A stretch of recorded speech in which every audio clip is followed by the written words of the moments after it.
Every child deserves the fundamental right to feel safe, secure, and protected. But, unfortunately, not every child does. Growing up is the emotional and biological responsibility of our parents and family members to create a safe environment for us. But not all parents accept that responsibility, are aware of that responsibility, or have the capacity to fulfill that responsibility. Safety doesn't just mean physical protecting us from harm, feeding us, or the other essentials. Safety also means supporting us on the emotional, psychological, and spiritual levels inherent to us as human beings. What happens when we don't feel safe as children? What happens when this feeling of endangerment is constant and long-lasting? The answer is that a huge gaping wound appears in the psyche. This painful wound is often unknowingly repressed by us as adults, but its impacts are profound and far-reaching. The point of this video is to help you get into a reflective space. If you are interested in working with your inner child, I want you to reflect on your own childhood, the timeline of your early years, and how you felt as a child. Did you feel safe? Did you feel a sense of belonging in your family? Were you permitted to be you? What is your current relationship with your inner child like? All of these questions are extremely important to ask, and if you haven't asked them yet, I hope you do. Well, what is an inner child? The inner child is the part in your psyche that still retains its innocence, creativity, and wonder toward life. Quite literally, your inner child is the child that lives within you, within your psyche. Before we get deeper in this topic, I want to clarify that I am in no way blaming our parents or caretakers here. It's important to remember that our parents did the best they could with the level of information, education, and emotional maturity they had. Here are some of the most common ways we were made to feel unsafe. You were taught that it's not okay to have your own opinions. You were punished when trying to speak up or act differently. You were discouraged from playing or having fun. You weren't allowed to be spontaneous. You weren't allowed to show strong emotions such as anger or joy. You were shamed by your parents or family members. You were verbally criticized, abused on a regular basis. You were physically punished, or your physical boundaries were violated. And finally, you weren't given physical affection. And now, let's move to signs you have a wounded inner child. In the deepest part of me, I feel that there is something terribly wrong with me.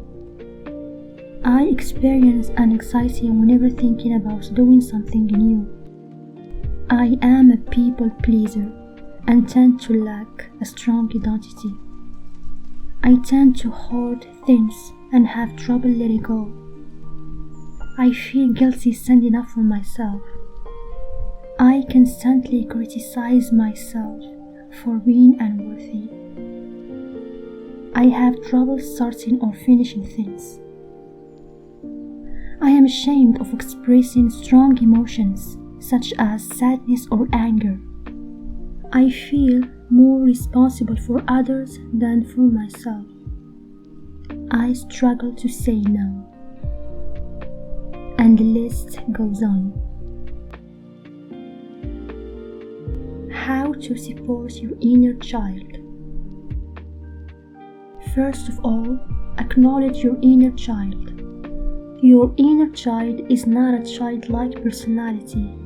Rather, it is the part of your subconscious mind that experiences and still remembers your childhood moments and emotions, both good and bad. Above all, your inner child feels safer when they know you're paying attention to them.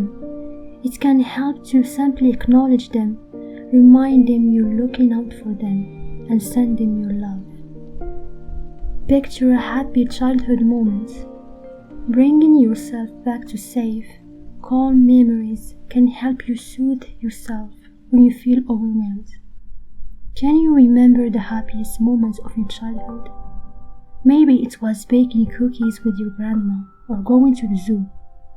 Spend a few minutes remembering how it feels, the pictures, sounds, smells, and feelings. Notice how it feels in your body to experience this sense of security. If you can't remember a happy moment, it's also effective to imagine one. What would you have loved to have experienced? Grab your inner child by the hand and go there together. Mirror work. Negative constructs such as I don't matter or I am not good enough are often formed in childhood from mistreatment, abuse during these years. Mirror work can help you move beyond these narratives and work on developing a loving connection with yourself. I recommend looking deeply at yourself in the mirror each day and making a powerful healing statement such as I matter, what I want matters. I will not stay silent. Practice self-compassion. It is not always easy to be kind to yourself. If you tend to judge yourself harshly, practicing self-compassion can help you improve your relationship with yourself. Being kinder to yourself can reduce anxiety, stress, and depression. Identify your emotional triggers. What makes you instantly upset, angry, or fearful? Can you trace them back to negative experiences in childhood? Perhaps your dad never truly listened to you, so now you feel rejected when your partner is too busy to pay attention. When you identify where this pain originated, reassure your inner child that they are safe, loved, and heard. And finally, I have just mentioned some of the ways to get through it. Remember that you're not alone, and keep in mind that everyone has his own battles. Be gentle to yourself, especially your inner child. Thank you for watching.